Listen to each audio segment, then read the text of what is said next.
বিত্ত বিভাগৰ আয়ুক্ত সচিব জয়ন্ত নাৰিকাৰ ডাঙৰীয়াই জিৰো প্ৰিমিয়াম ইন্স্যুৰেন্স কাভাৰেজৰ বিষয়ে ইতিমধ্যে উল্লেখ কৰিছে। মই তাৰ পৰাই জয়ন্ত নাৰিকাৰক ফোন কৰিছিলোঁ আৰু মই তেওঁক কৈছিলোঁ যে ঝাৰখণ্ড চৰকাৰে বেংকৰ লগত জিৰো প্ৰিমিয়াম ইন্স্যুৰেন্সৰ ব্যৱস্থা কৰিছে। আমাৰ অসমত এনে ব্যৱস্থা আছে নে নাই? তেখেতে মোক কৈছিলে যে আমাৰ যিখন অৰিজিনেল এগ্ৰিমেণ্ট আছিলে তাতে এই বিষয়ে উল্লেখ আছিলে, কিন্তু আমি কোনেও বিষয়টো পাৰ্চু নকৰা বাবে বা পৰৱৰ্তী কৰিবলগীয়া কামখিনি নকৰা বাবে আমাৰ কৰ্মচাৰীসকল এই জিৰো প্ৰিমিয়াম যিটো ইন্স্যুৰেন্স কাভাৰেজৰ বেনিফিট তাক পাব পৰা নাই।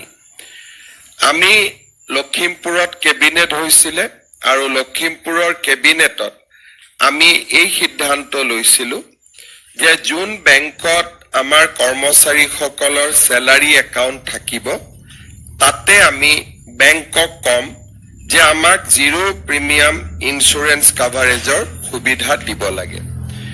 লখিমপুৰ কেবিনেটৰ পিছত আমাৰ বিত্ত বিভাগে বেংকসমূহৰ লগত যোগাযোগ কৰিছিল আৰু যোৱা 1 জানুৱাৰী তাৰিখে এই বছৰৰ 1 জানুৱাৰী তাৰিখে আমি state bank of India, union bank of India, Punjab national bank, axis bank আৰু ইণ্ডিয়ান বেংকৰ সৈতে আমি আনুষ্ঠানিকভাৱে চুক্তি এখন কৰিছিলোঁ, যাৰ আধাৰত যদি কোনোবা কৰ্মচাৰীৰ বিমান দুৰ্ঘটনাত মৃত্যু হয় পৰিয়ালে 2 কোটি টকাৰ বীমা লাভ কৰিব।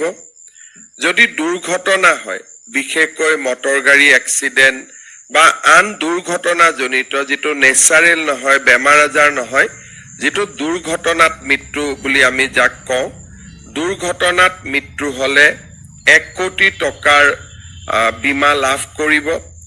যদি এক্সিডেণ্টৰ ফলত পাৰ্মানেণ্ট ডিজেবিলিটি হয়, ডিজেবিলিটিৰ পৰিমাণ অনুসৰি আপ টু 1 crore তেওঁলোকে বীমা লাভ কৰিব।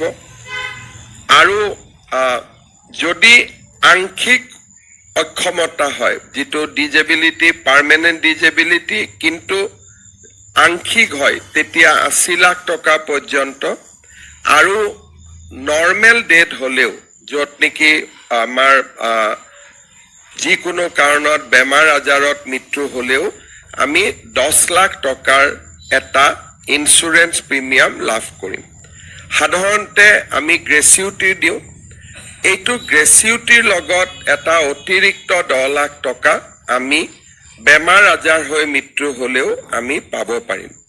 আৰু প্ৰতিটো বিভাগৰ DDO কোষাগাৰ বিষয়াসকলে যাতে কৰ্মচাৰীৰ যিটো একাউণ্ট ছেভিংছ একাউণ্ট আছিল, ছেভিং একাউণ্টটোক চেলাৰী একাউণ্টলৈকে যাতে পৰিৱৰ্তন কৰে তাৰ বাবে আমি নিৰ্দেশ দিছিলোঁ। যোৱা কেইটামান মাহৰ প্ৰচেষ্টাৰ ফলত এতিয়া 4 লাখৰো অধিক কৰ্মচাৰীৰ একাউণ্ট চেলাৰী একাউণ্টলৈকে ৰূপান্তৰ হৈছে তেওঁলোকৰ ছেভিংছ একাউণ্ট। বিশেষকৈ আমাৰ যোৱা 6 তাৰিখেও প্ৰায় 5,000 নতুন শিক্ষক শিক্ষয়িত্ৰী নিযুক্তি হ'ল। অহাকালিও আৰু 5,000 নতুন শিক্ষক শিক্ষয়িত্ৰী নিযুক্তি হ'ব। ডিচেম্বৰ পৰ্যন্ত প্ৰায় 35,000 নতুন চৰকাৰী কৰ্মচাৰীয়ে আমাৰ চৰকাৰত যোগ দিব। আমি আজি DC সকলো ইয়াত উপস্থিত আছে, ট্ৰেজাৰী অফিচাৰ সকলো উপস্থিত আছে। মই পৰামৰ্শ দিম যাতে খুব সোনকালে তেওঁলোকৰ চেলাৰী একাউণ্টলৈকে আমি তেওঁলোকৰ ছেভিংছ একাউণ্টটো ৰূপান্তৰ কৰোঁ।